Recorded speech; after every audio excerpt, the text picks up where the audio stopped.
This is page number 66 and fourth video of the story The Emperor's New Cloth। मैंने previous video में आपको बताया कि वो जो एम्पायर था वो पूरी रात यही सोचता रहा कि अब वो कपड़े, ये जो न्यू मैजिकल क्लॉथ बना है उसके लिए, वो पहनकर कैसा लगेगा। और इसी के साथ साथ वो जो रोग्स यानी वो जो बदमाश थे, they pretended to take cloth from the loom, they cut the air with their big scissors and sewed with needles without any thread. At last they announced the emperor's new clothes are ready now. मतलब वो ऐसा pretend कर रहे थे यानी दिखावा कर रहे थे जैसे वो उसी मैजिकल क्लॉथ को प्रिपेयर करने में लगे हुए हैं। और फाइनली वो क्या अनाउंस करते हैं कि राजा का जो नया कपड़ा है या जो नए कपड़े हैं वो तैयार हो चुके हैं। Together with his courtiers the empire came to weavers, let me put on my new suit said the empire. अब वो एम्पायर, वो जो राजा होता है, वो उन वीवर्स यानी जो बदमाश थे उनके पास आता है और कहता है कि हाँ लाइए दीजिए, अब मैं जरा अपना नया सूट पहन लेता हूँ।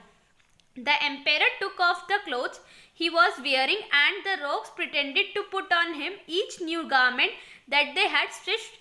They wrapped him about, they buttoned and they tied.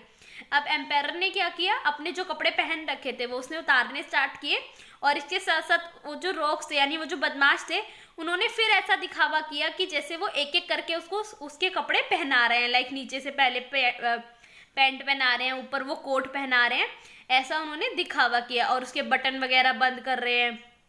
ठीक है।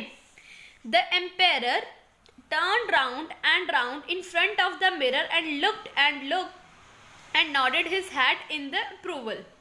जब हम नए कपड़े पहनते हैं हम भी अपने आप को मिरर में देखते हैं ना कि हम कैसे लग रहे हैं, तो ऐसे ही वो एम्पायर जो था वो भी अपने आप को देखने लगा मिरर में घूम घूम के कि अरे मैं कैसा लग रहा हूँ, क्या मैं अच्छा लग रहा हूँ या नहीं। और उसने कपड़े तो एक्चुअल में पहने ही नहीं थे क्योंकि वहाँ कोई मैजिकल क्लॉथ था ही नहीं। ये तो सिर्फ उन बदमाशों की चालाकी थी जिसकी वजह से वो सभी को बेवकूफ़ बना रहे थे। देख रहे हैं आप पिक्चर में, इसकी बॉडी के ऊपर कोई कपड़ा नहीं है, कोई मतलब ऐसा कोट नहीं है। ठीक है।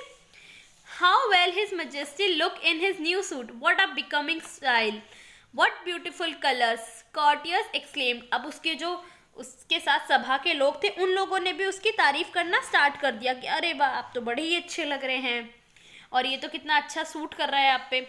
The two men stooped down to the floor trying to find the train which they were supposed to carry. They pretended to pick up the train and held their hands as if they were actually carrying it. अब student, इसमें train का मतलब होता है, आपने देखा होगा जो राजा लोग होते हैं वो इतने बड़े जो गाउन टाइप पहनते हैं, कोट पहनते हैं, उसमें पीछे एक उनका पोर्शन लटका हुआ होता है ना, तो उसे ट्रेन बोलते हैं, वो जो एक्स्ट्रा क्लोथ होता है। तो अब वो जो रोग्स थे यानी वो जो बदमाश थे उन्होंने भी ऐसा प्रिटेंड किया कि हाँ हमने अब राजा को सारे कपड़े पहना दिए और पीछे से देखा आपने राजा के वो जो एक्स्ट्रा कपड़ा लटक रहा होता है कोट के, उसे एक आदमी या दो आदमी लेकर चलते हैं। तो ऐसे उन्होंने प्रिटेंड किया कि उनके हाथ में कोई कपड़ा है जिसे वो कैरी करके चल रहे हैं। Train here is use the long back portion of a robe और अ ड्रेस, ड्रेस का लॉन्ग पोर्शन जो पीछे लटका हुआ होता है। The empire walked in the procession under his beautiful canopy and all his officers march behind it him. अब empire का क्योंकि उस दिन प्रोसेशन था यानी जुलूस निकलने वाला था, तो उसके लिए एम्पायर ने चलना स्टार्ट किया और वो एक कैनोपी के अंदर जा रहा था। कैनोपी देखिए यहाँ पिक्चर में आपको दिखाई हुई है, दिस इज अ कैनोपी, इसे हम कैनोपी बोलते हैं। ठीक है। और उसके साथ साथ उसके जो पीछे उसके ऑफिसर्स थे वो भी उसके साथ साथ मार्च पास्ट करते हैं ना, वो करते हुए आ रहे थे। All people of the town who had lined street over looking down from windows said how handsome the emperor's clothes are, what a perfect fit, what marvelous colors. बाकी सब लोग भी थे जो टाउन के, वो सब भी ऐसी ही झूठी तारीफ करने में लगे हुए थे। अरे वाह, वो सब पहली बात तो अपनी अपनी विंडो से झांक रहे थे। आपने भी देखा होगा गली में जब भी कोई ऐसा जुलूस या कुछ निकले हम लोग भी झांकने लग जाते हैं ना, तो ऐसे ही वो सब लोग भी झांक रहे थे अपनी अपनी विंडोज से और वो सब झूठी तारीफ करते। अरे वाह हमारे एम्पायर, हमारे जो राजा हैं तो कितने अच्छे लग रहे हैं, उन पे कपड़े कितने सूट कर रहे हैं और कितना परफेक्ट फिट आया है उनका और इसके कलर्स भी कितने प्यारे हैं। But he has nothing on, cried a little child. लेकिन तभी क्या होता है, जोर से एक आवाज आती है एक बच्चे की, और वो कहता है कि अरे किंग ने तो कुछ भी, या एम्पायर ने तो कुछ भी पहना ही नहीं है। Listen to the innocent one, said the proud father, and the people began to whisper to one another what the child had said. अब इतनी जोर से जब आवाज आई तो उसके फादर ने उस बच्चे के लिए कहा कि ज़रा इस प्यारे से और इनोसेंट से बच्चे की बात सुनो। और इसके बाद बाकी सब जो लोग थे ना, वो भी विस्पर यानी फुसफुसाने लगे एक दूसरे के कान में कि अरे इस बच्चे ने क्या कह दिया, क्योंकि अभी तक तो राजा के सामने सभी लोग और राजा खुद भी यही दिखावा कर रहे थे कि उन सभी को वो कप मैजिक क्लॉथ दिख रहा है, और वो सभी उसकी झूठी तारीफ करने में लगे हुए थे। लेकिन सिर्फ एक वो बच्चा ही था जिसने वो सच बोला था कि ना ही यहाँ कोई मैजिक क्लॉथ है और ना ही एम्पायर ने कुछ पहना हुआ है। He has nothing on, shouted all people at last. और उस बच्चे के बोलने के बाद बाकी सब लोगों ने भी चिल्लाना स्टार्ट कर दिया, अरे एम्पायर ने तो कुछ पहना ही नहीं है।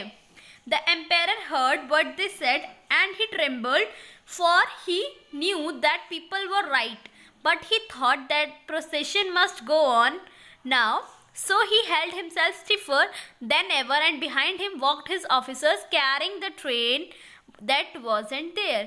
अब एम्पायर ने भी सुन ली थी ये चीज़। देखिए इस तरह से जुलूस निकलता है, ये कैनोपी है, ये एम्पायर है और ये इसके ऑफिसर्स जा रहे हैं। तो एम्पायर ने भी सुन ली थी ये बात, और एम्पायर को भी फाइनली ये रियलाइज हो गया था कि हाँ ये बच्चा और ये लोग सही कह रहे हैं, वाकई यहाँ कोई मैजिकल क्लॉथ नहीं है। लेकिन अब तो उसकी बेइज्जती हो ही चुकी थी, तो उसने ये सोचा कि ये जो प्रोसेशन है ये रुकना नहीं चाहिए, मतलब ये जो जुलूस है, ये जो यात्रा हम कर रहे हैं, ये रुकनी नहीं चाहिए। अब हम इसी को ऐसे ही मतलब चलाते जाएंगे। तो एम्पायर जो था उसने सोचा कि अब इस यात्रा को हम नहीं रोकेंगे, और इसलिए उसने अपने आप को कठोर कर लिया। मतलब उसे बेइज्जती महसूस तो हो रही थी, लेकिन फिर भी उसने अपने आप को थोड़ा सा मतलब यू कैन से कि समझा लिया कि कोई नहीं, चलो अब तो हमें ये करना ही पड़ेगा। And behind him walked his officer, और इसके साथ साथ देख रहे हैं आप ये दो ऑफिसर जो हैं ये ऐसा प्रिटेंड कर रहे हैं जैसे इनके हाथों में इन्हें कोई कपड़ा पकड़ा हुआ है, जो कि लिटरली या यू कैन से कि एक्चुअल में यहाँ पर है ही नहीं। तो इससे ये जो आपने स्टोरी पढ़ी ये एक बुक से अडेप्टेड है, और इस स्टोरी से आपने क्या देखा, फर्स्ट ऑफ ऑल जितने भी लोग थे वो सब लोग सिर्फ यही प्रिटेंड कर रहे थे कि वो बेवकूफ़ नहीं है, वो बेवकूफ़ नहीं है। एक्चुअल रियलिटी तो कोई बोल ही नहीं पाया, और वो रियलिटी सिर्फ एक बच्चा ही था जो बोल पाया, और उसके बाद फिर सबने वो चीज़ रियलाइज़ की और फाइनली एक्सेप्ट भी की। तो student this is the whole story.